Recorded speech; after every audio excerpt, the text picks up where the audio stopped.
Good morning.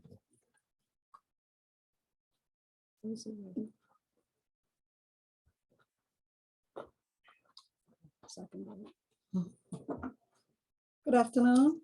I'm Christine Taylor Lewis, and on behalf of the Afro-American Historical Association of Fauquier County, I thank you again for your support and welcome you to this, the 21st in a series of conversations with family historians and others who will share their genealogy research or provide information related to local African Americans and their history.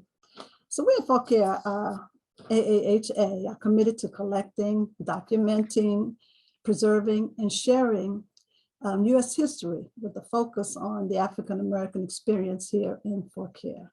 So we hope that these virtual events will remind you of the richness of our history and culture and encourage you to visit our website at aahafauquier.org.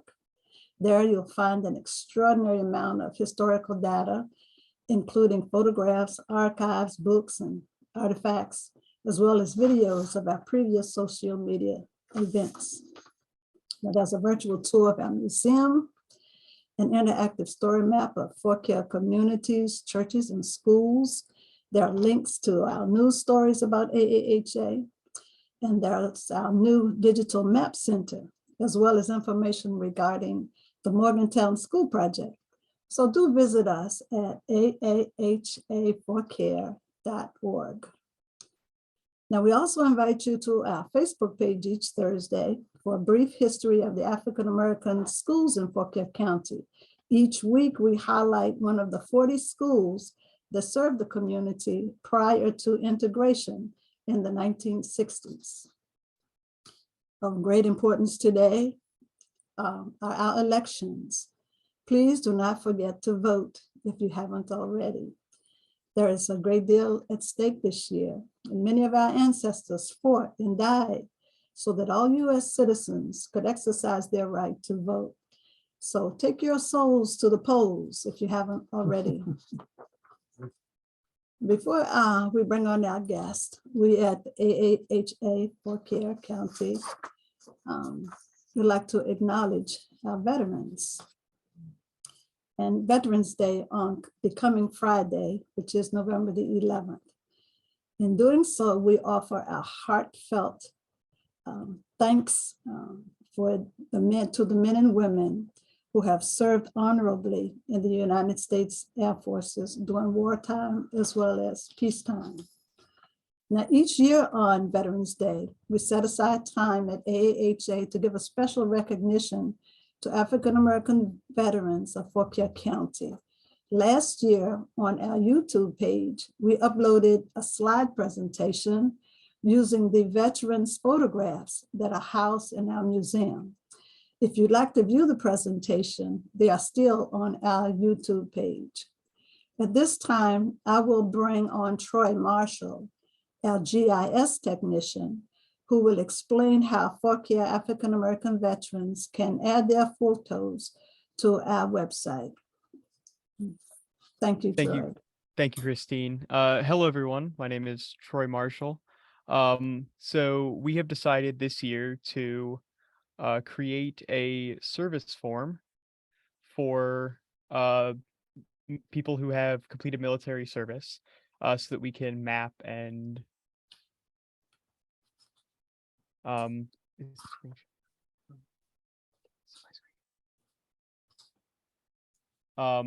sorry about that. So we have created a form for veterans to be able to provide information on their service so that we can hopefully map and document this like some of our other projects. So we asked for name and different locations, as well as potentially photographs and other information to be provided. So we have a paper form that you can pick up here or download off of our site, or via the Map Center. The military service report here allows you to view a digital version where you can fill out all of the same information and upload photos or other sort of documentation. So we hope that those of you who have served will upload information so that we can give thanks to you through future projects. Thank you, Christine, for giving me a moment to share that with everyone. You're welcome, Troy. Thank you very much. Now, this year, we thought that we would also invite some local veterans to today's event. So we are honored, truly honored, to have with us 4 Vietnam veterans. 3 will be the spokesmen for the group that calls themselves the Once a Month Vets and Friends. Now, what began as 3 Vietnam vets getting together for lunch has become a close-knit fellowship of veterans, Taylor High School alumni, and local preachers and deacons.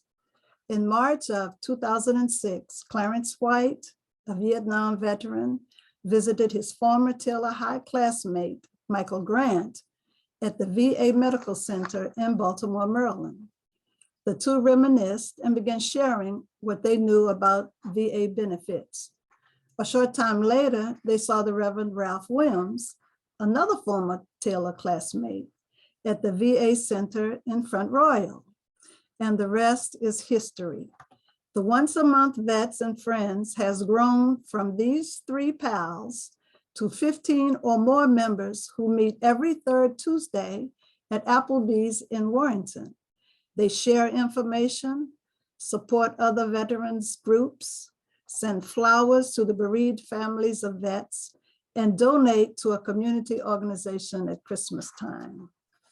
Now, some of the members of this organization or this group of veterans include the Reverend Ludwell Brown, David Fudd, Michael Grant, the Reverend Philip Lewis, the Reverend Samuel Smith, the Reverend Ralph Williams, Lindsay Clow, Jerry Gaskins, the Reverend George Gray, Melvin Poles, Clarence White, Trone Ford, Bradley Gordon, James Jackson, Harry Richmond, Lawrence Smith, and the Reverend Clyde Williams. We have a photo of the veterans group. I'll see if you can see.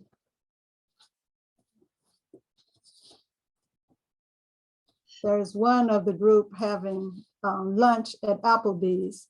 They come together every 3rd Tuesday. And this is the group. It's about 15 there, I think, in this image. I have another image of those who are vets only, and they're outside of the restaurant. Does somebody want to identify them for us?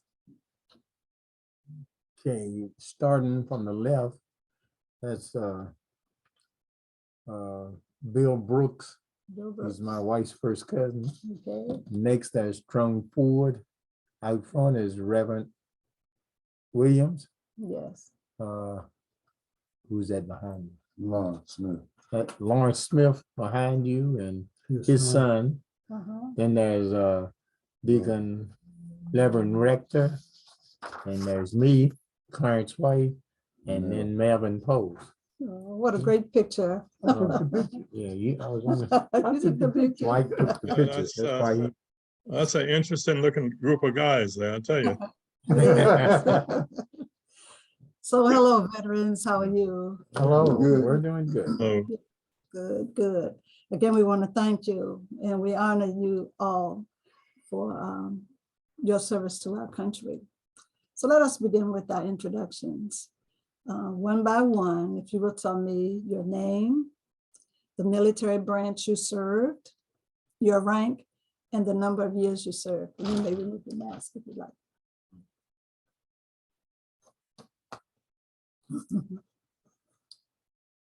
Okay, so if you look in this direction.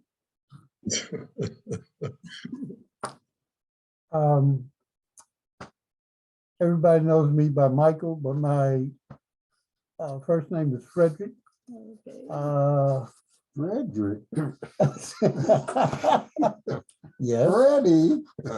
My mother named me Frederick. She never called me Frederick. I've been Michael all my life. When I got ready to graduate from Taylor High School, I filled out the paperwork.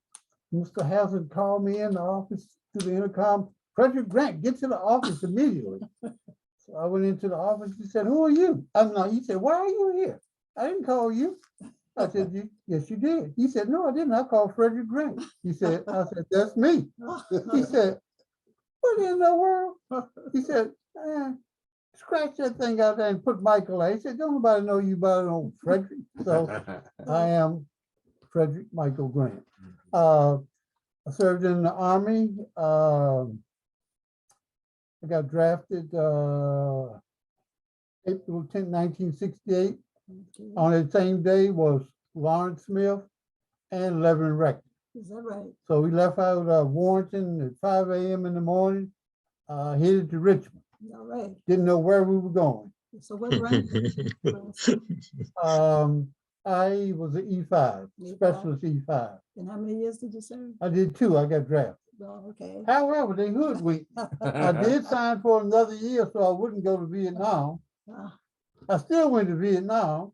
I supposed to been working with a computer and never saw a computer the whole time. no. Okay, Now we have, so that's Frederick Michael Grant. great. Freddie. My name is Clarence White. Yes. I too was drafted. I had no desire to go in the service, but I got that letter saying greetings. And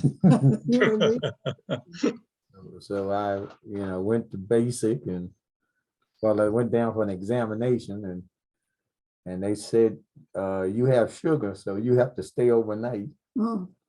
Because I guess they thought I was trying to get out of passing the physical. But I worked on the farm and it was normal for me to drink a quart of Kool-Aid for lunch.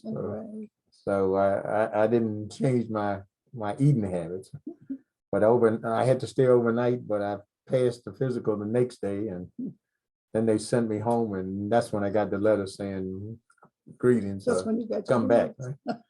And I was a member of the Army. Right? I was drafted for 2 years, but I had just started working for the phone company 2 weeks. And like Michael, to get out of being infantry, I enlisted another year and took the longest communication school they had on the board, which was 1 year. And it was fixed plant carrier. And that's what that was my MOS. Okay, I heard that during that class, when we got down to maybe 3 weeks left, rumor came around that class was going to Vietnam. So I flunked out of that class. That class went to Thailand. Class I flunked into went to Vietnam.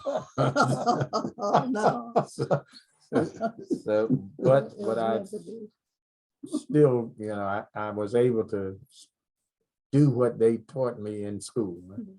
I did that for a year in Vietnam.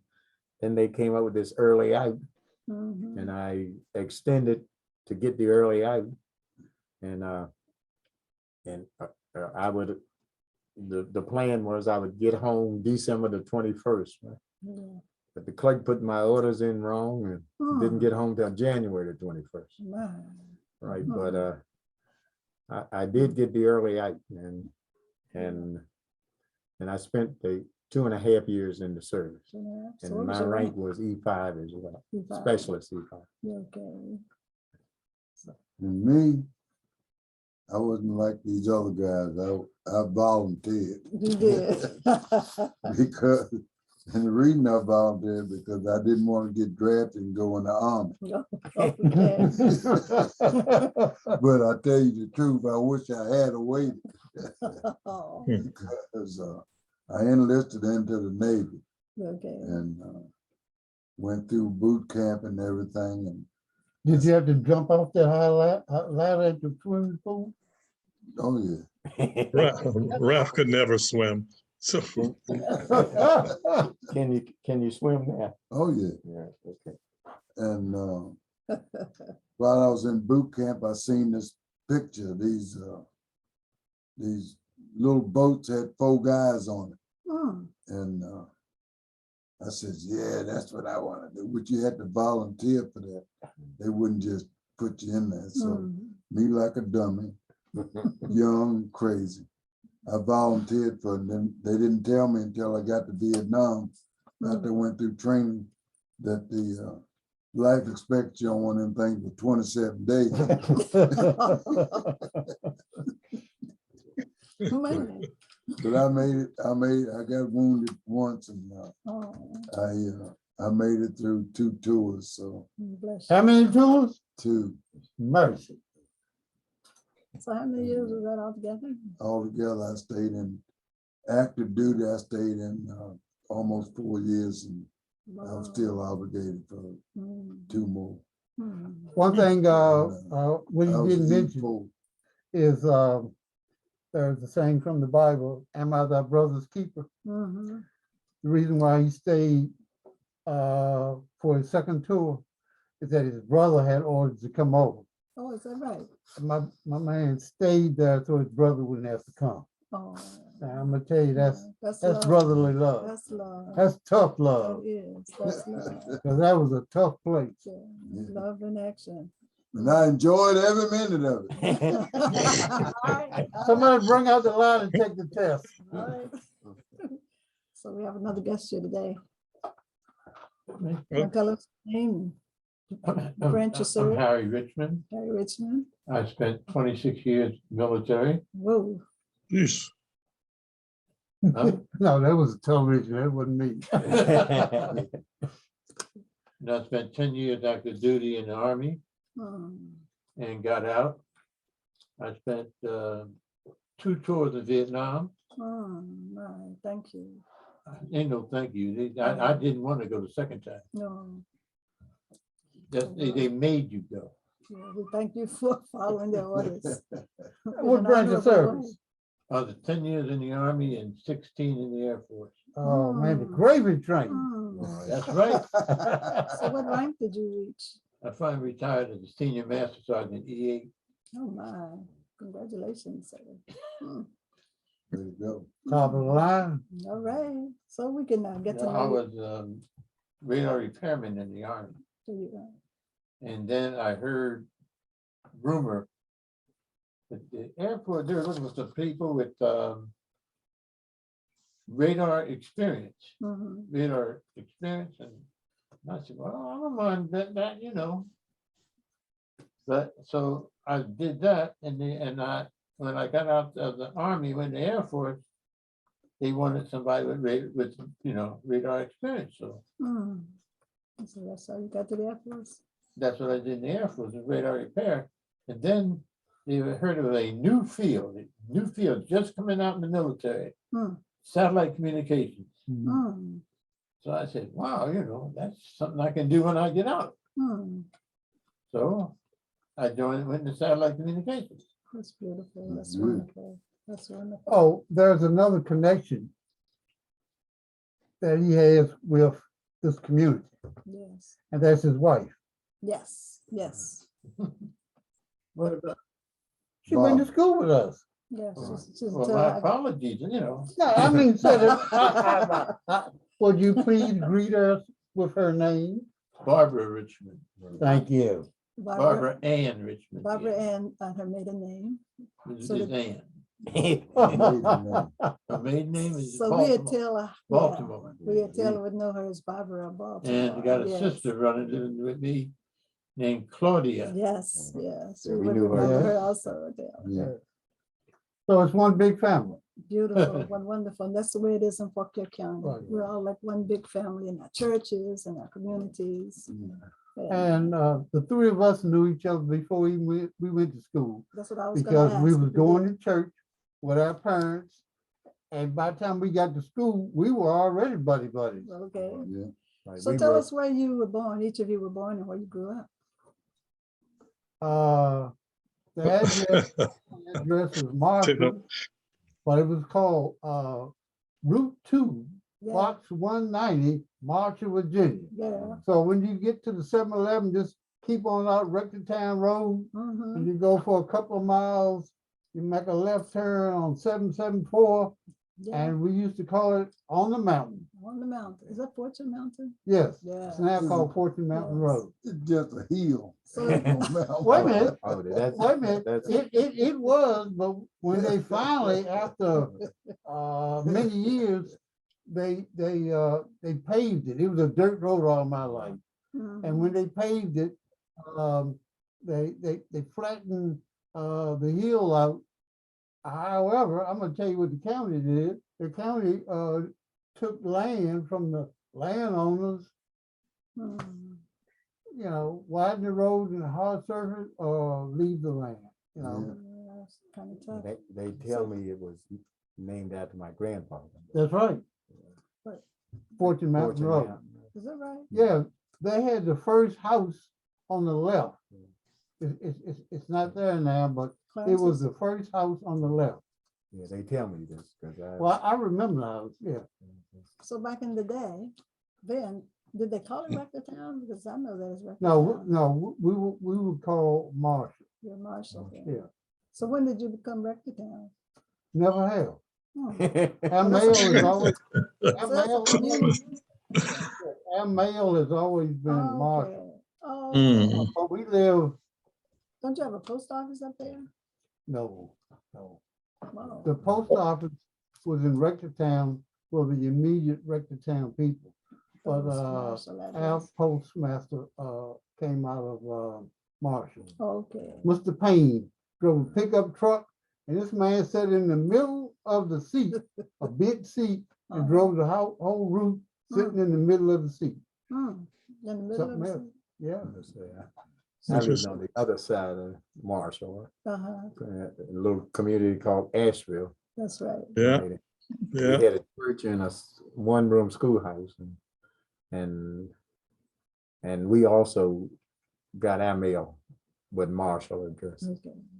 Okay. Don't forget Hume and Orleans, okay? Okay. And all that. And me, I was born in Union, Virginia, Ooh, Yeah, you were. big city. bright lights of you. And That's where you grew up. me and all my brothers and sisters, except my youngest brother and my oldest sister, was all delivered by my grandma Bessie. That's you. Oh, Oh, yeah, she delivered my husband. ex-field, she delivered Yeah, field she too. did, she did. Wow. One time we were sitting in a minister's room, we was in there talking. Not that how many of y'all in here was born by, Betsy Pose brought y'all in the world.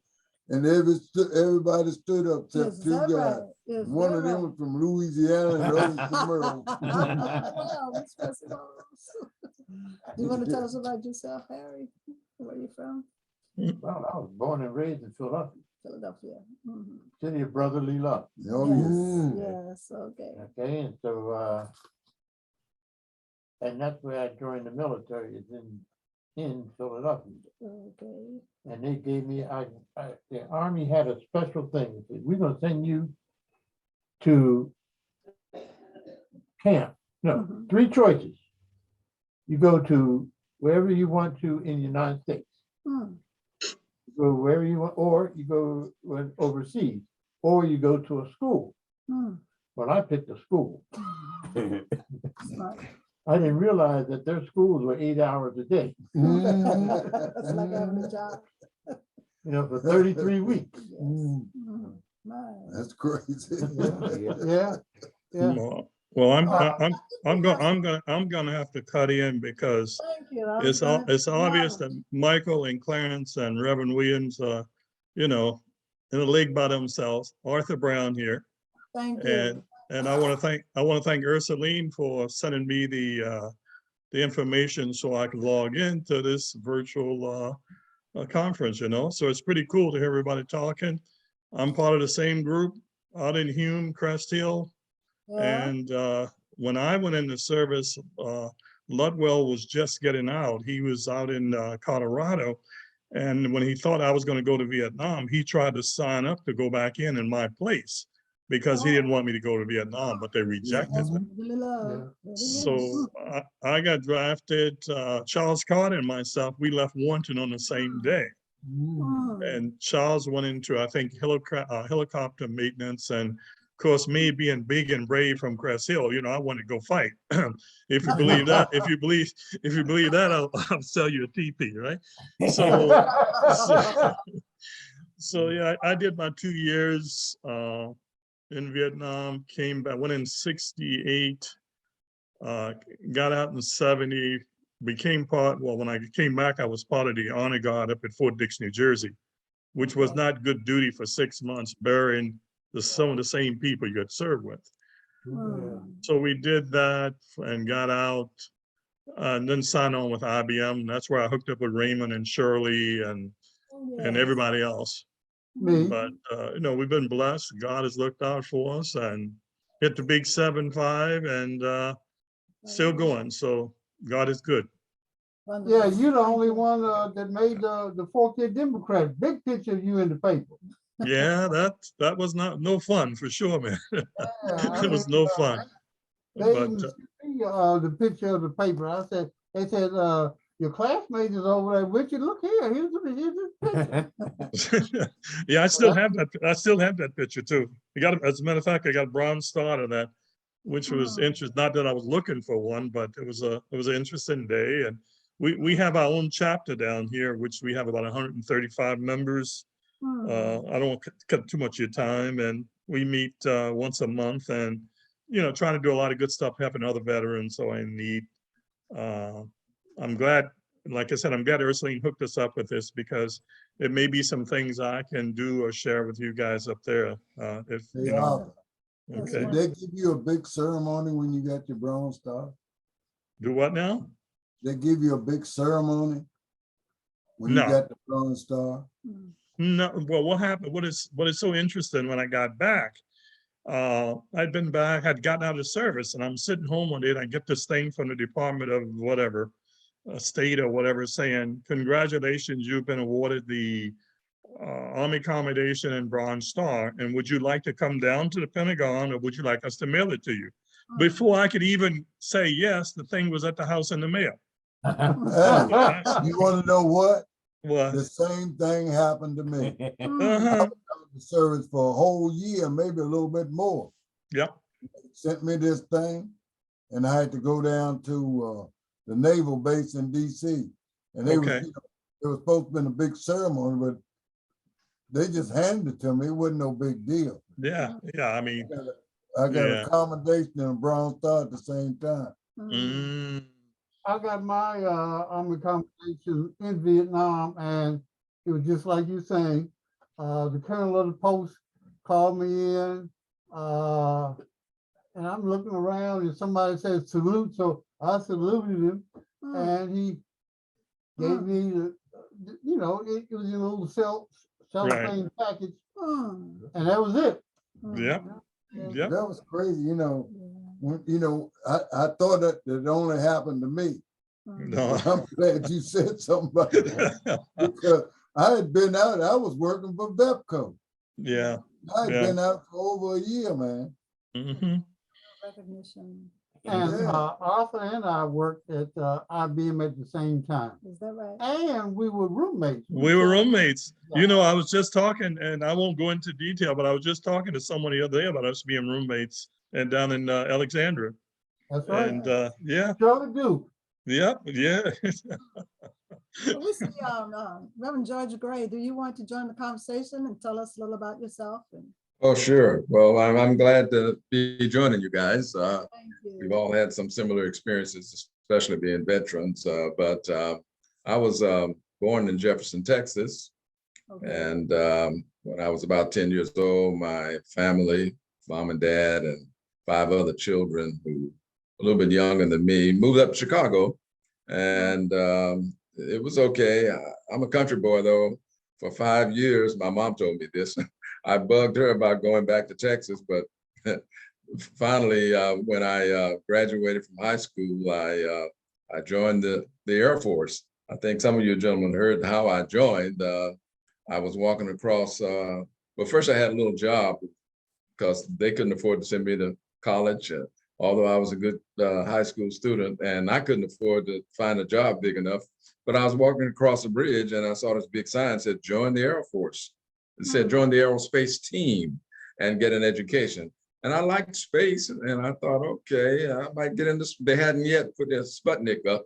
Well, let's say, yes, they did put the Sputnik up, but no man in space yet. So I joined because I wanted to get an education, college education. But when I got in, they found out I guess had some aptitude for mechanics and avionics in the Air Force. And so I was an avionics electrician working on airplanes, repairing them. Sometimes radars, matter of fact, I worked with those guys, but mostly with the instruments and that the pilot could see in the cockpit and steer and stuff like that. But then after about, I got married shortly after that and had 4 kids. Then after 10 years there, a piece of paper came across my desk and said, hey, if you can pass this battery of tests, it was 5 tests. They wasn't called game, it was called something else. I forget now what it was called. Each one was an aptitude in 5 different areas, and you got 30 semester hours. If you pass that, you could be reviewed to become an officer and get educated, college education and all. So God was good, and I passed them all, and they packed my family and me up, sent me off to Oklahoma State University, where I got a bachelor's degree there. And then they set me up to go to officers training school. It's kind of like boot camp, but a little bit easier. I went through boot camp too, guys, because I was enlisted at first. I know about that. So then they sent me to in Massachusetts. What's that base there? It's closed there now.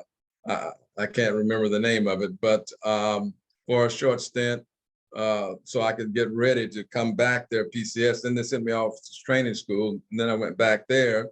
And so after that, they sent me to Edwards Air Force Base and George Air Force Base. Got to George, and I got orders for, it was not Vietnam, but it was in support of Vietnam. It's called Thailand, which Clarence knows about that. I went to Udon Thani, which is up north there. And supported the Air Force there and supported Vietnam. Then when I finished that, went to Spain. They sent me to Spain, me and my family.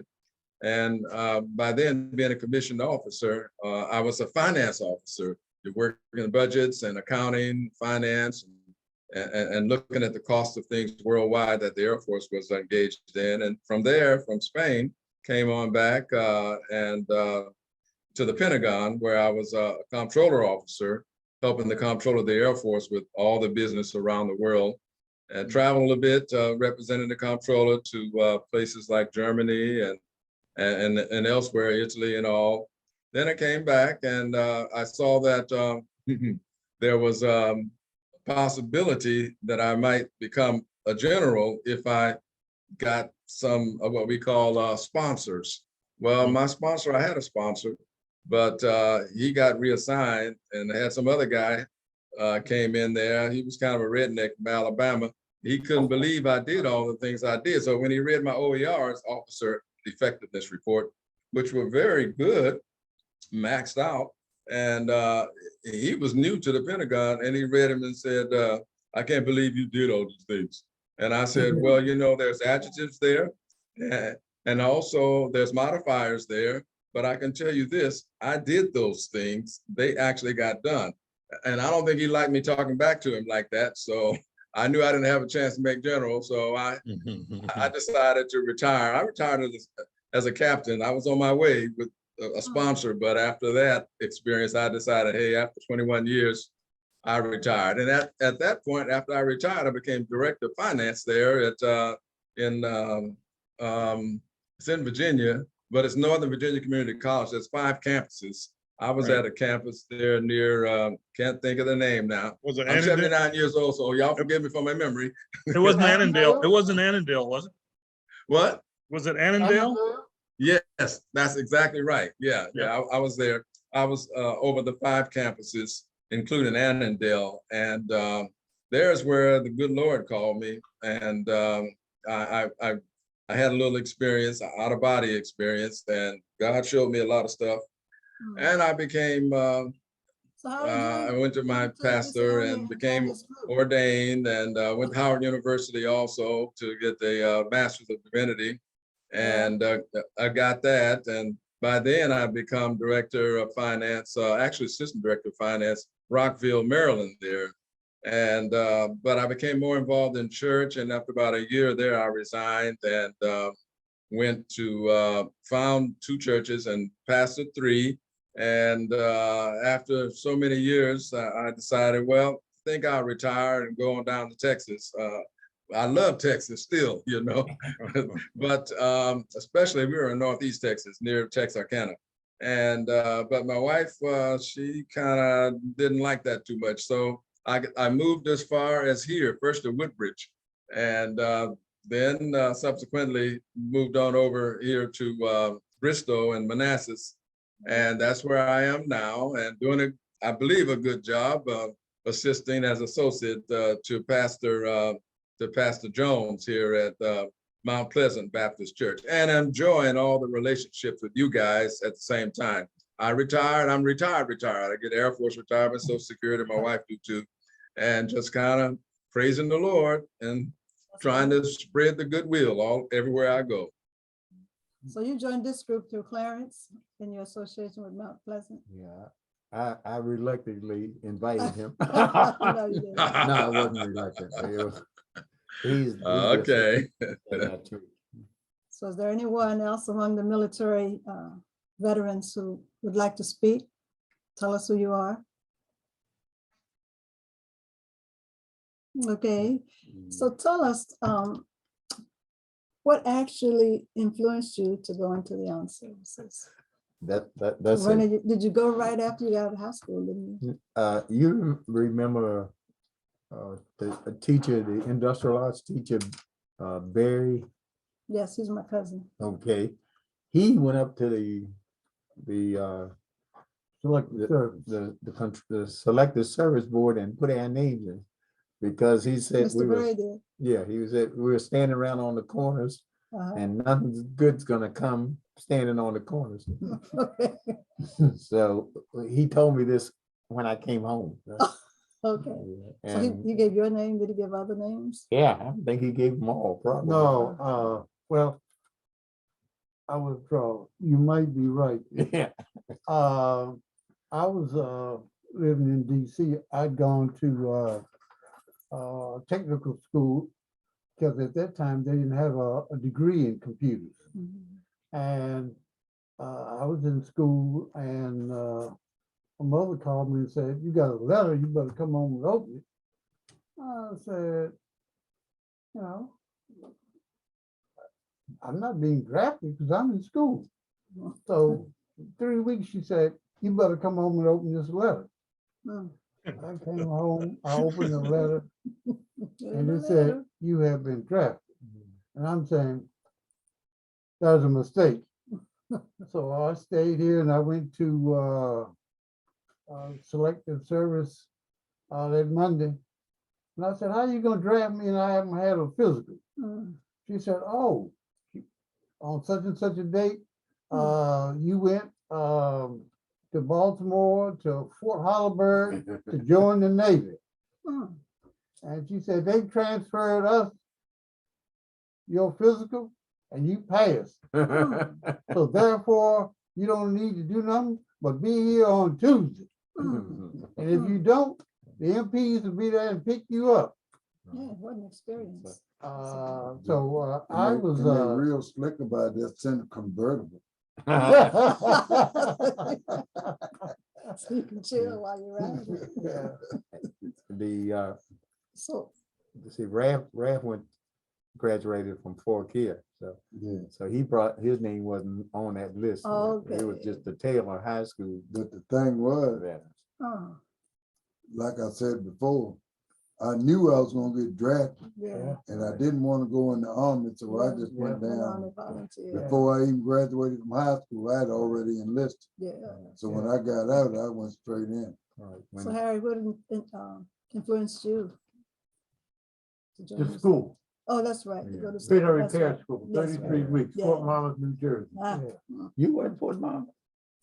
For 33 weeks. That's where I did mine. So Training as any of well. you been away from home, like a long distance away from home before My then? first time away. The first time time. away? Yeah. Farthest Yeah. away too. Yeah. Vietnam was So did Yeah. you went to basic training and then from there to Vietnam? no, I went Yeah. to basic training in Georgia. Okay. Then I went to advanced training in Fort Mama for 33, 38 weeks or something. 38 weeks, yeah. And Jeez. then to Vietnam. I got drafted and they took us on a troop train. I'd heard about it. Troop training? Yeah. It's No, called a troop train. train. transport. Yeah. Everybody on there had been drafted. They had This is MPs on there. I mean, that stuff you see on TV, it was real. I mean, they controlled everything that you did on there.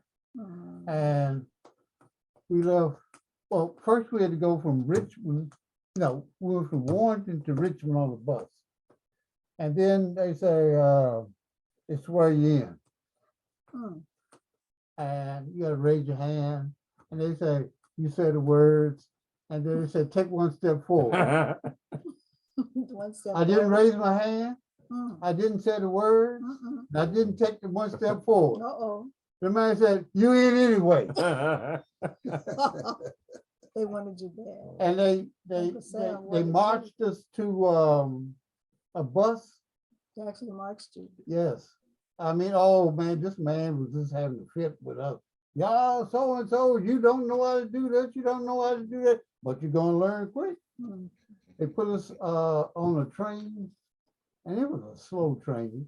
We went Yeah. from Richmond all the way into Georgia. I went to Fort Benning, Georgia. Yeah. Mm. And then when we got to a place near a fort, the train stopped and they had all these buses and we got off. That's when we first met our drill sergeant. Mm. And this man was hooping and hollering and cussing and fussing. And you had to do what he said do from that moment on. Mm. And after I finished basic at Fort Benning, Georgia, I was sent to Redstone Arsenal, Huntsville, Alabama, where they were doing all the space work. But we were in a class. I mean, that stuff was, they were just taking people and running them through like a factory. Mm. They had classes running 3 times a day. Mm. My class was a night class. We would go in at midnight, go into school and be there for 8 hours. Mm. My And the goodness. man told us, he said, all of you, you're going to Vietnam. Mm. He said, ain't no, all of you, don't even think about asking me to do it. You're all going. There was one fellow there who already had a brother over there, and they wrote him like, I don't know what. And his orders were changed to go to Okinawa. Mm. And we flying over there, we had to stop at Okinawa, and he was the only person who got off. That stuff was Jeez. all the way in. What a story. Mm. Didn't have you, Yeah, I think anybody Well, else have any mine. stories? flying to Vietnam, we stopped in Guam. And that was the first time I seen unisex bathrooms. In And Guam. Guam, yeah. And Mm. you know, men and women shared the bathroom. And I walked in the bathroom thinking I went in the wrong bathroom. Mm. Huh. It was unique, right? They had 2 footprints on the floor over a hole. Yeah, that's close enough. With me, we went Close enough. to a boot camp. I went to, Well, we landed in Japan. That's all. We went by Alaska to Japan and got there about, I don't know, must be 2 or 3 o'clock in the morning. And it was a whole group of guys coming back from Vietnam. And boy, did they laugh and have fun and look at us like we were crazy. Yeah. Because we were going and they were coming back and they were going back to the world and they were happy. And we were Yeah. like, The Freedom wow. Bird was there. We Yeah. call the Yeah. airplane Freedom Bird. Freedom Yep. Bird. Yes, because that bird, the airplane, was Freedom taking you back to Yeah. freedom. Yeah. So we thought. Right. So we thought. yeah. Yes. Well, to me, when I went to boot camp in Great Lakes, and then from there I went to this place called Murray Island Mm, in California, mm. and remarkably, it was like a swamp. It almost looked just like Vietnam. Mm. You know what I'm saying? It looked like Orleans, right? I mean, Yeah, it was yeah. all, it was that. Mm. And I had, Mike was talking about his drill sergeant. We had this old guy, I ain't gonna say old guy, he was an American Indian. Mm. And he come in there about 3:30, we first got there, coming there at about 3:30 in the morning, threw a trash can down through the thing and said, "Let's go, everybody." And everybody was looking and said, what's going on? And look, I seen a guy roll over like it. He said, "Man, it's too early to get up." I seen that guy, that American Indian, he grabbed that whole rack, Yeah, Mm. picked it up and threw it out in the middle of the aisle. yeah. Like they do on Look, TV. look, when I seen that, I'm putting on my clothes. And Martin Luther King had just got assassinated a couple days before I got drafted. Do you know when we got to boot camp, there was no television, no radio. Oh. It And you just, it couldn't was a use cutoff. It phones. was a disconnect. Yeah. Wasn't it? Oh. You disconnect from the world Mm. because they got you and they're gonna mold you into what they want. Yeah. If they don't mold you, they're gonna reject you and you Mhm. going out with a dishonorable or Mm. some kind Yeah. unfit for service or whatever. Their Mm. motivation. But like Ralph said, the first morning drill sergeant came in, they turned the lights on, people got hollering, turn the light off. He walked up to the first bunk and like he said, he just picked it up and threw the person in the floor and the bunk on top of him. That's all. I was stationed at Fort Jackson, South Carolina, when King got killed. And we were on standby to go to DC to help put down some of the rioting and what was taking place. But I was at Fort Jackson, right ahead of you, Michael, just by probably a month or two. Okay. Mm. Yeah. No, I went to, I got home from Vietnam the day Martin Luther King was killed. Mm. The same And day. they flew me into Fort Lewis, Washington. Andrew Lewis.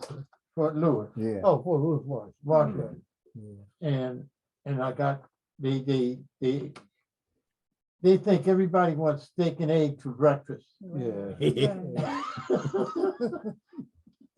So they gave us steak and eggs for breakfast, and we took us to SeaTac Airport, Seattle Tacoma Airport, Mhm.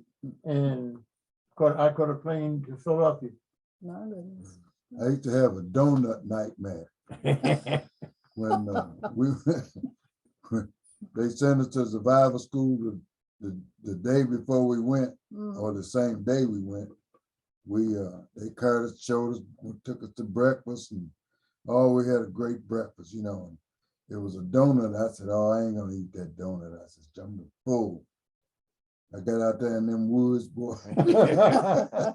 Oh. Look, I got thinking they talking about eating grilled worms and all that stuff. Yeah. Look, I got to thinking, I That was said, boy, if looking I'd good. eat that donut, I would have been Someone would have been great.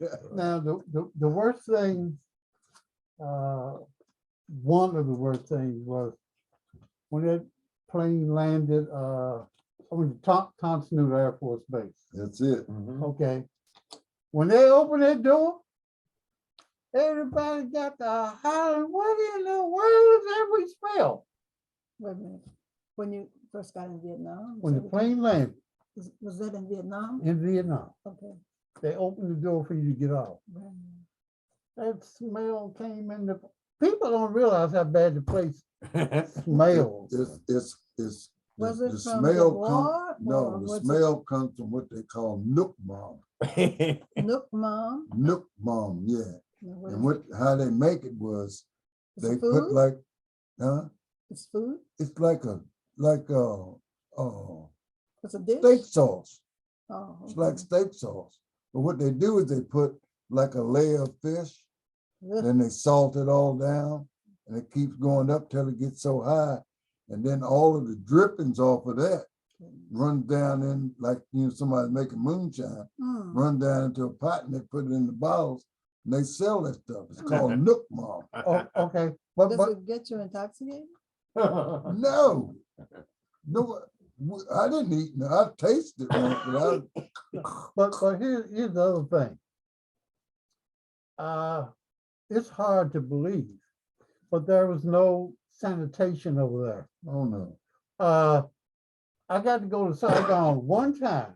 I'd been there 9 months. So we down Saigon, I said, man, where's the latrine? Where's the toilet? He said, wherever you want it to be. I said, what kind of house is that? I said, I gotta go. He said, there's the street. I hope you got your toilet paper. And I'm still saying, what are you talking about? There were no toilets when I was there, and no flush toilets, no plumbing. Everything, you just did it in the open. When you did your bowel movement in the street, old Papa Son had his shovel. And when you dropped it, he picked it up. And guess what he did with it? He took it to the rice field and put it on the rice plants.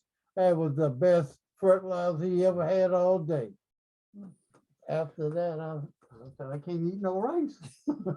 Well, y'all talking about Southeast Asia, of course, back in the day.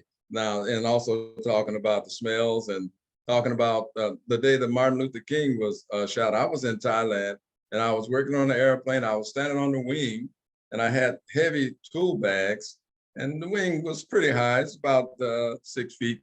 And when I heard about it, I got so mad. I started to jump off that wing onto the concrete, but I had a little better sense. I was young in those days.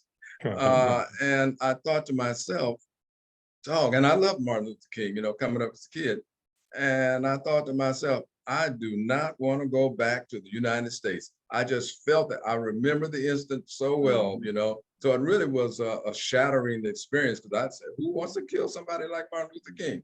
So that was my experience. Back in 1978, 68, back in 68, I think it was about March or April. I think it was about April, just about the time, actually the exact time when he was shot and killed, And talking about the smells and the odors. Now, over in Thailand, I went to Bangkok a few times. We were stationed above Bangkok, about, I guess, 100 or 200 miles. And went to Bangkok on R&R to meet my brother who was in the army. He was a paratrooper. And they had what they call klongs. And those klongs were almost like open sewers, but they were like rivers there. And that's where you got that smell, I'm telling you. And then another thing about smell, they had delicacy in Thailand. And I was up in Udon Thani and eating it looked like sweet potato that was mashed up, and yeah. And, well, I can tell you, one time I tasted it, but it smelled like doo-doo. And after that, I would no more of that, but it was very sweet and it was a delicacy. They loved it, but I just couldn't take it at all. And then that's just like a balut. You know what a balut is? A balut, they take an egg and they put it in the ground and leave it in there for like a week. Oh, okay. And it's got a little chicken in it. And they crack it all around, they eat the whole thing. They call it, that's supposed to be number one. Yeah. And the other thing, like you would think, like when we had outdoor toilets, there was no plumbing in the house. Okay, well, it worked different in Vietnam for us. In the back there was a barrel cut in half. And every day somebody was given a pole and 5 gallons of diesel and stir it up and burn it all day. That'd be their job, to burn it. That was and that stir it. fertilizer. No. The reason why they did that is because human feces is your worst cause for a disease. Yeah. They would take what they call a punji stick, a stick with is real sharp on the end, and they stick it in there and then they go out and just stick it anywhere. And when you walk past it and it just scratches you, you die within 24 hours. Because of the bacteria and the heat. Yeah. So that was the enemy doing that. Yeah. Oh, and here's the other thing. I worked on a compound, but we had civilian workers there. Mhm. You didn't know the South Vietnamese from the North Vietnamese. But Yeah. And if you see somebody pacing off, that's not a friendly one. Mm, And that person was dealt with accordingly. mm. Or at night when you got under attack, Yeah. you next day you go down, find that might be your barber or your, Yeah. Mm. the same guy that had Mercy. a razor to your throat the Yeah. night before. Ugh. Yeah. Or either in your bunker, they would have set booby traps there with when you would be being attacked at night, you go to run in the bunker and you go in the bunker and boom. Mm. So it So we was thank God for giving you protection. oh, when I went over, my first cousin, Chauncey Stewart, was home Mm, because he was a career person. His enlistment had ran out and he had to make a choice of get out. He'd been in like 17 years, or he would re-enlist. mm, So he re-enlisted. And I saw him. I said, man, tell me about what I'm going into. mm, He said, man, we can't talk about that stuff here. I mm, said, what are you talking about? He said, they think both of us crazy. mm. I said, what are you talking about? Wow. He said, man, we can't talk about that stuff here. Mm. But, you know, we were around family and Right, friends. right. No, Yeah. you can't talk about that. Mm. So I showed him my papers for my APO number. That's like a post office zip code. Right. He said, man, that number's real close, man. We're gonna be close together. Mm, So he said, he was home on leave. He said, as soon as I get back, I'll look you up. mm. So I worked at an ammo depot, and we shipped ammo to all the friendlies in Vietnam. Mm, I mean, by the airplane loads, by the truck, or whatever you need, we send it. mm, Okay, so usually the highest ranking person come for ammo is like an E5 or E6. yeah. So this Sergeant Major walked in. I said, oh, I didn't say it aloud, but I think I done messed up an order somewhere because they don't come down here, you know. Mm, So he asked, I want to say Grant. mm, I said, who's asking? So I mean, everybody plays things. So he points to his he pointed to his shoulder. You can read like that's my rank, and you can see my name. right, right. I said, but it didn't say the first name. I'm gonna tell you, when you put on jungle fatigue and out there in the jungle, it changes your demise. I can You imagine. don't even look the same. I can imagine. And he didn't recognize me, and I didn't recognize him. Mm, mm, So mm. I said, I'm Grant. He looked at me and I looked at him. No, cuz, come on, I'm gonna take you down to where I am. 'Cause, I said, you can't do that. mm, Yeah, I can't. So he took me back to my post, talked to my first sergeant, said he was going down, spend the night. He said, all right, make sure you got your rifle and plenty of ammunition. mm, Now, I didn't understand. Both of them knew what was going on because they'd been there a while. I was going to Bearcat Woods. That's the end of the perimeter. So Bearcat Woods. we sitting there and you tell me about home, and all of a sudden everybody got up and started running out. I said, oh, them boys been over here too long. Mm, I said, they mercy, done lost it. mercy.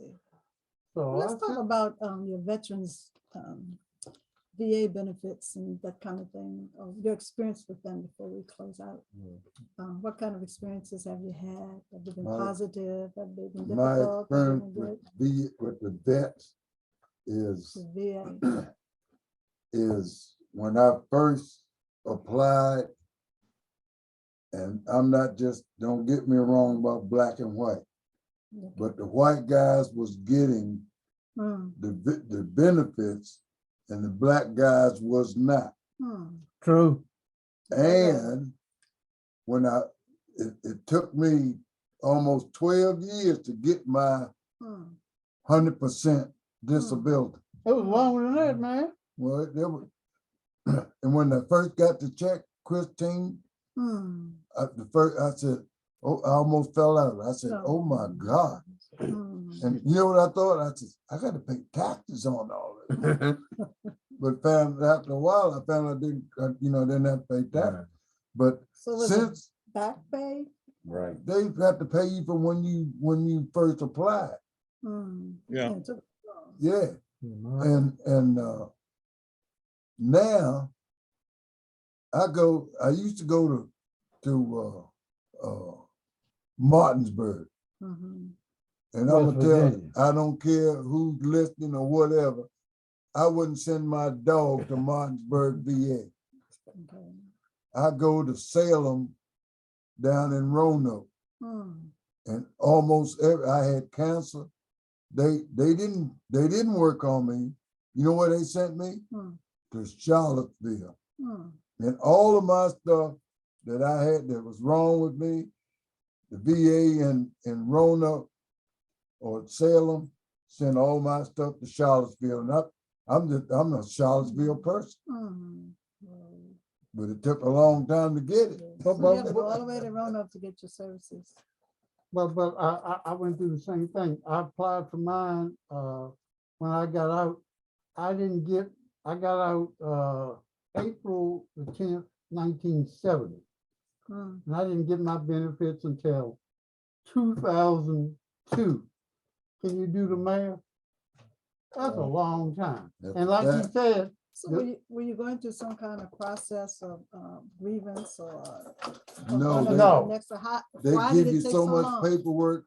Like, I don't know about them white guys, but they give you so much paperwork. I mean, it was a stack like this. The first time when we got together and went to Front Row to see the VA guy, Right, yes. he threw all that stuff out, kept 5 sheets of paper. yeah, And here we got a stack of papers like that. I had tried to file on my own. The first time they rejected me. Yeah. So I disagreed and filed a second time.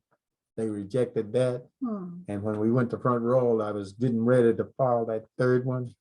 And the guy was from the American Legion. Yeah, American Legion. He said, you don't want to file this third one because that's an automatic 5-year wait. Now, who knows stuff like that? Wow. And he Right. said, what you want to do is file a letter of concern. And that's when I got him to help. And 3 months later, I was approved. And I'd been trying for 5 years, I think. Or The third time is an automatic 5-year wait. yeah, so but it looks like they knew you had problems and they were trying to let your problems cause your demise before you. What they was doing is the same thing they're doing now. Wishing that all Vietnam vets would die. Yeah. That way they ain't got to pay it. and what he's saying is an interesting note. There's an organization. What they was doing is the same thing. That way they ain't got to pay it. Okay, the Vietnam Vets Organization, it will demise when the last Vietnam vet died. If you look in any history book in school, you cannot find the word Vietnam War or Vietnam conflict. And that's another misnomer. There was no Vietnam War. It was a conflict. Explain that. If you have a war, somebody wins and somebody loses. That's right. We did not win the war in Vietnam because there was no war. But if it was a war, we would have had to sit down at the peace table and surrender. The United States would have to surrender that we lost the war. There was no war. This thing was all about making money. And if you look at the old book, Washington Post, it's out just as clean as can be. Goodness. So we're getting close to the end of our time. I mean, we can go on. But contact any of us and we'll be glad to give you our resources Right. that we know of. Yes.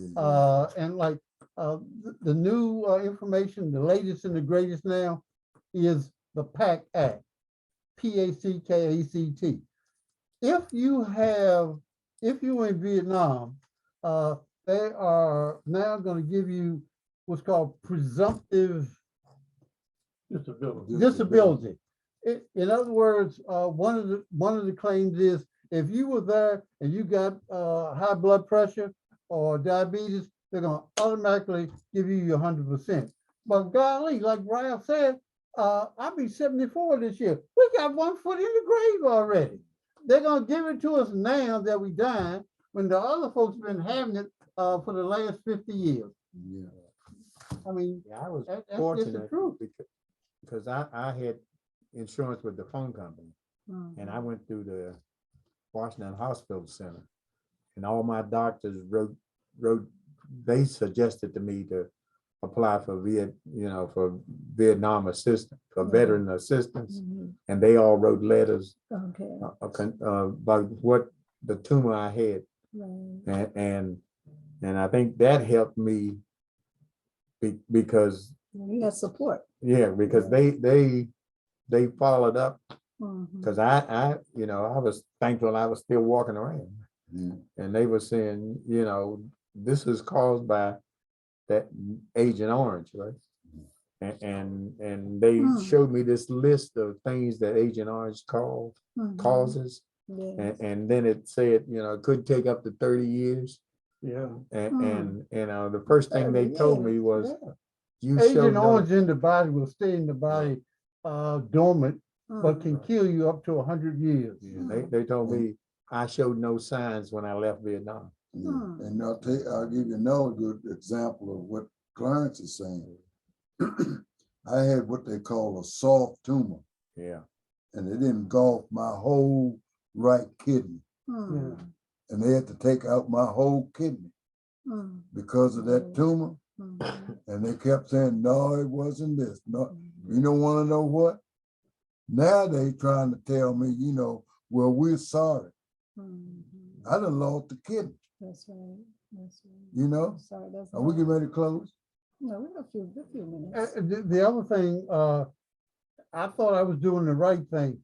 I went to the VA. I had insurance because I was working, but I said, well, in order to have my claim right, I'll go to the VA hospital and have all my records done there. That's the worst mistake I could have made. I wasn't aware of it, but the people, the doctors there, they were writing in favor of the hospital and not me, the veteran. Oh, you don't have that pain, you don't have that ache. And then now all of a sudden, I found out about community care and going outside the VA, and the VA has to pay for it. And now all of a sudden, oh yeah, I was in a vehicle accident in Vietnam. I mean, I got disc in my neck. I got L345S1 replaced and fused, both knees replaced. They had to take a bone out of my foot. And they were saying, oh no, that wasn't. Once I got, like he said, civilian doctors on the outside, they wrote the letters. So where do you get your services now? You are the one up. What do I get for what? Your services, VA your hospital. medical services. Your health care. My services, I go to the VA in Salem. Okay. But most of the stuff that goes on with me, they communicated out to Charlottesville, and even like with my eyes and my teeth, they communicate all out. I don't go to the VA. Only thing I go there for is to sign a paper. You know what I'm saying? Yeah, That says, I'm eligible for this and I ain't got to deal with it. And that's what I like So about tell us about the things you do for the community. At least we take up a little dues during the year, and we buy we buy Flowers. flowers for bereaved family members. Oh, that's Okay, beautiful. That's and wonderful. then we take up a special offering at Christmas. Mhm. We all vote on what organization we're gonna send it to. Oh, that's And great. like, That's I think wonderful. last year it was St. Jude. That's all the This year money- it's gonna be St. Jude's too. Okay, That's wonderful. the money we take up, we send to them and say, you know, That's great. this is our Christmas donation. That's great. So, We- so we not done, only, So everybody that's listening on, next time we meet in 15. December, bring you $20 so we can send this money. And- I'm and we not, al- I'm not giving you no money, man. No, just and kidding. we also take up clothes and shoes, new and used, and we give them to Ralph, and Yeah. Ralph takes them to a group. To That's a group wonderful. down That's- in what a Harrisonburg. blessing. They're guys that got out of jail, they Yeah. don't, you know, and they Mhm. in a group home. And I usually carry stuff down that I have extras, you know, I can say extra stuff that I think is old. Right. They think it's brand new. Yeah, to And them, they yeah. use it, you know, so they can go get interviews and stuff like that. But yeah, That's Clarence been bringing me a bag of shoes for about 3 months. Did he bring them today? No. I have them next, So if, next time if we meet, there I'll are, bring them. if there are veterans or people who know veterans who would be interested in learning information from you, how do they just come down to Applebee's in Warrenton at Right, what yeah, time and right. when? And we'll all talk around and we'll Right, So- get them so somewhere around where they need to When, be. what time do you meet? In third Tuesdays the third Tuesday at noon. at noon at And Applebee's Applebee's and Warrenton. in Warrenton? The reason for that is some people are still working Yes. that works around the Warrenton area, Uh-huh. and they can slip in on their lunch area. That's great. That's a wonderful. And what then you're it's doing. probably, you know, Rev comes from, Shenandoah. and Michael comes from Bowie, Maryland. Oh, So- Merle. So we, you know, it's like Kind halfway. of halfway between That's a everybody. wonderful thing. What a Yeah. blessing. Because not only are you veterans there, you have other people, deacons Right, who yeah. come Yeah. from your Right, it's- churches and preachers. But my Yeah, husband joined you. we met in church is how we That's started. wonderful. See? Rev came and God's preached at my provision. church.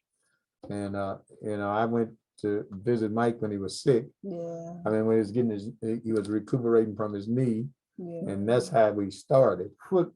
And then Charles Rector and Reverend Rector started coming with us, Mhm. and then some preachers. Then Rev bought Reverend Green, Yeah. and That's right. then Oh, I asked my associate Reverend Gray, Yeah. and And it used to be, I had a psychiatrist, he says, you know, he wanted me to drive all the way to Salem once a week. I said, I can't do that. He said, well, what you need to do is start your own group. That's beautiful. So we got together and we said, well, we'll just Mhm. meet. And I used to have to take a list. yeah, I used to have Everybody. everybody list. had to sign the sheet so that I could carry it back to him to let him Just know to that we show was that you doing actually something. did that. You That's know a what I mean? wonderful thing that you So it's did. done got now to where Yes. the psychiatrist I got now, she says, y'all need to write a book. Y'all need to write a book. That's I said, a we ain't thought. writing no book. And here's the other thing. We have to go to the doctor like every 3 months or whenever they say, just so we can continue to get our benefits. Yeah. Is But that- the other boys, they don't have to do that. So you can continue your benefits? Yeah, if you miss- don't make if your miss too appointment, many- If you miss too many appointments. they they'll cut off your you off. benefit. that's for So they schedule. post-traumatic stress stuff. Yeah. Yeah. Okay. See, But see, he didn't go through.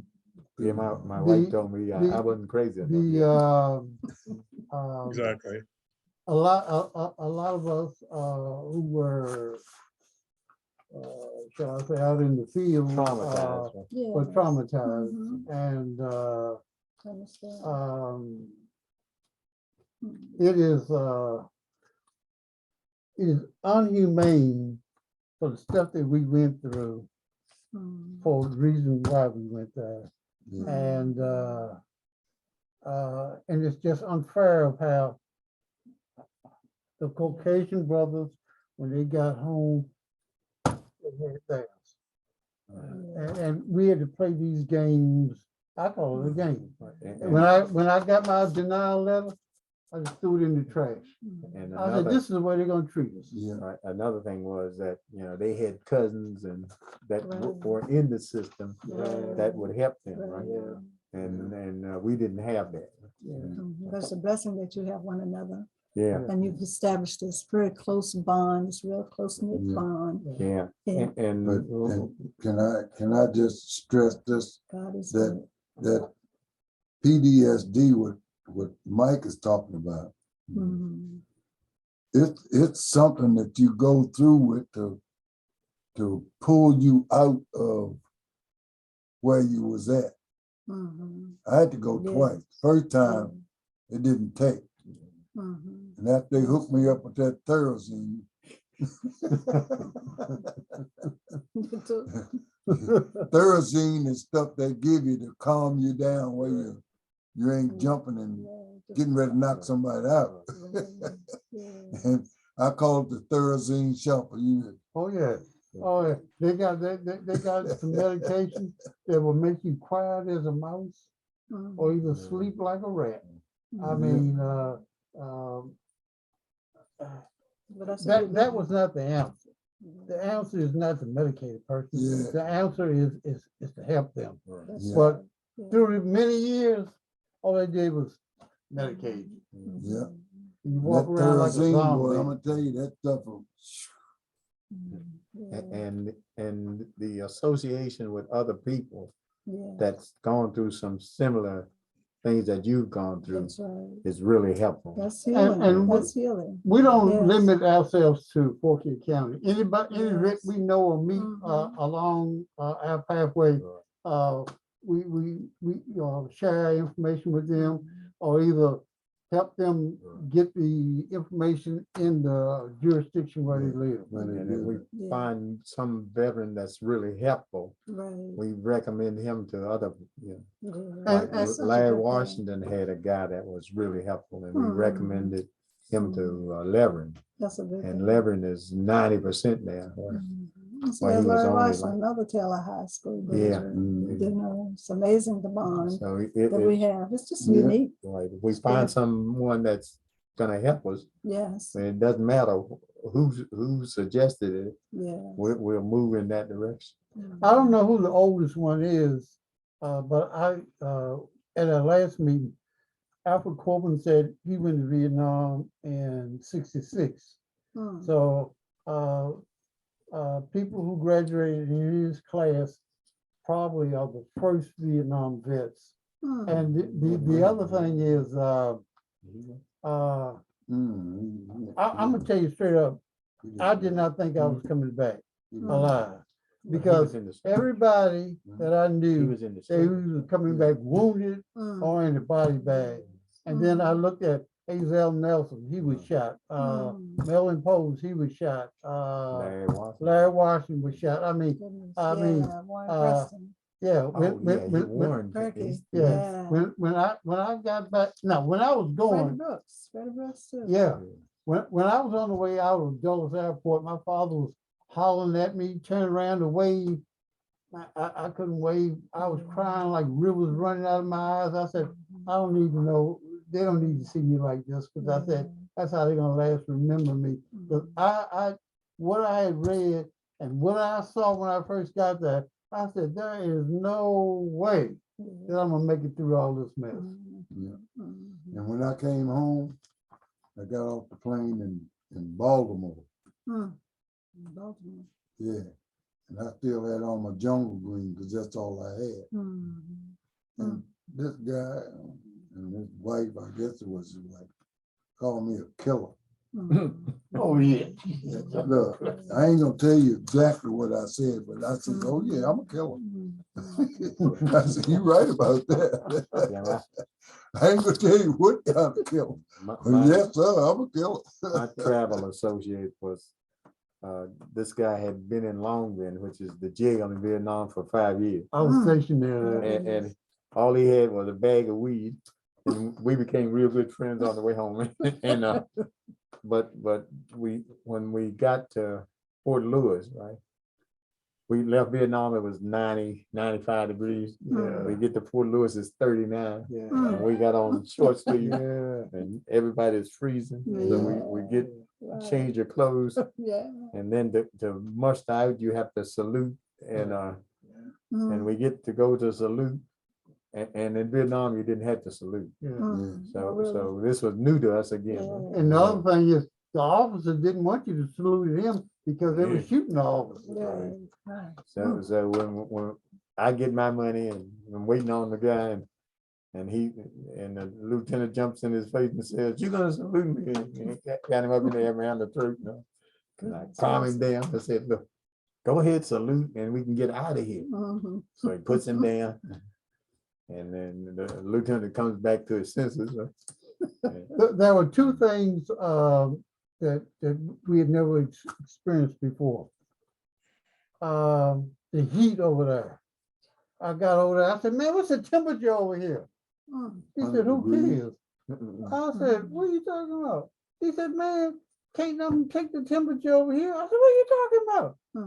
He said, "Man, when they bring them over here, they're already popping." I said, "What you talking about?" He said, "It's so hot over here, man. We can't even tell you what it is."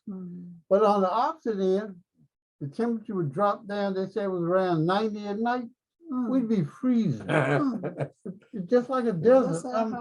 The first time I went out in the boonies at night, they told us, bring your field jacket and a blanket. I said, "What the world gonna carry all that stuff as hot as it is?" Okay, didn't realize it until you get out there. 90 degrees is cold at night. And then the other one is we talk about 40 days and 40 nights of rain. Well, you ain't seen them until you seen the monsoon. Ain't that the truth? Man, I said, when is it gonna stop raining? I was Rain stationed on all the it mountain, rained for 30 days. and Gracious. I know, 3 clouds months, came man. Well, I down know, below but our the first compound. 30 Oh, days, the first 30, yeah. the first 30 days, you out there in the jungle, you all crunched down and stuff, and you hear all this noise, and you're getting ready because you think somebody's coming, and all of a sudden it just starts pouring down. And the sun shines and it's raining. Lightning and thunder and it's raining. I mean, it doesn't stop. We used to say the Rain devil's hard. beating his wife when it's raining. Yeah. Oh, yeah. You put a whipping on.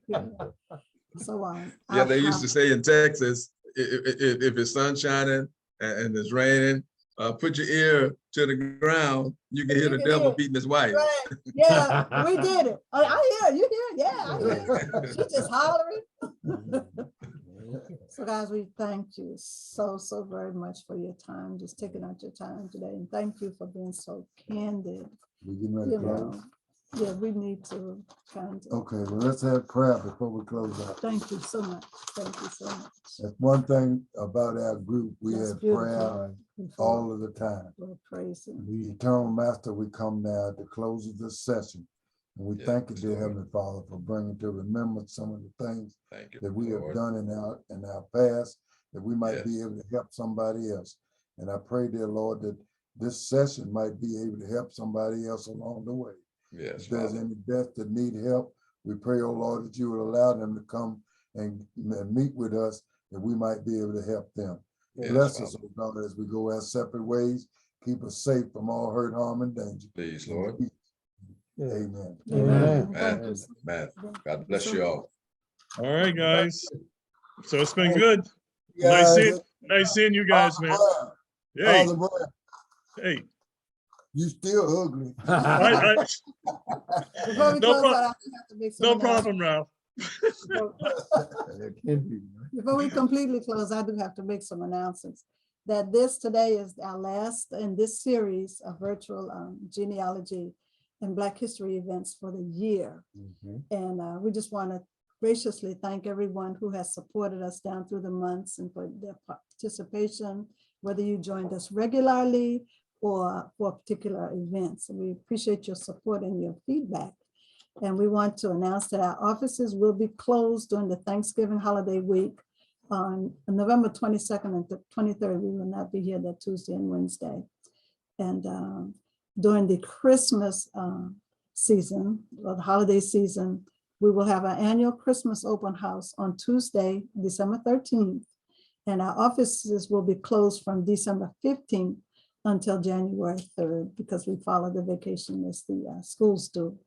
Now, next virtual event will take place on Tuesday, January 10th, 2023. And we're scheduled to have Stephanie Addison Mudd, who will come and give a presentation about the Blackwell Town community. We had scheduled her, and she was caught up in a devastating storm that we had not too long ago and wasn't able to appear. But anyway, we expect to have her on January 10th. And then on Tuesday, the 24th, we're scheduled to have Laurie Smith Jackson, who is a children's book author, and Ashley Corinne Webb, who is a children's book illustrator. So we hope you'll join us next year when we start these sessions again, and have a blessed Thanksgiving and happy holiday. And we will still be keeping in touch with you through our webpage and on Facebook. So have a blessed day. And thank you again, veterans. It's such an Thank you, honor. I just feel Robin. so humble. Thank you You so got much. it. All right, my friends, it's been nice. Keep me in mind for future meetings. If you can do something virtual, I'll be there, man, if I can. Okay? All Okay, thank Okay, you. Arthur. Thank you. Thank Good you to very talk much. to you, man. Who's the guy? right. Love you guys. Okay. You might just be a